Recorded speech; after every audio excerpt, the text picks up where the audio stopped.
கொடுப்பதில் வல்லமை பெற்றவன் அப்பன் பழனியப்பன். தினம் அச்சம் தவிர்ப்பவன் ஆறுதல் சொல்பவன் அப்பன் பழனியப்பன். கள்ளங்கவடம் இல்லாதவர் தம்மிடம் காவலில் நின்றிருப்பான். அங்கு கால்நடையாய் வரும் மானிட ஜாதியை கண்டு கழித்திருப்பான்.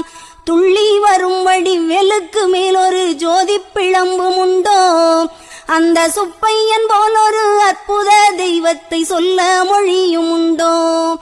வெள்ளி முகம்பனி ரெண்டையும் கண்டவின் வேறொரு சொர்க்கம் உண்டோ, ஆண்டி வேஷத்திலாயினும் வீரத்திலாயினும் வேலனை வெல்வதுண்டோ. சித்தர் வணங்கிய சேவற்கொடியோனை சேர்ந்து பணிந்திடுவோம், அந்த சிக்கலிலாயினும் செந்திலாயினும் சென்று பணிந்திடுவோம்.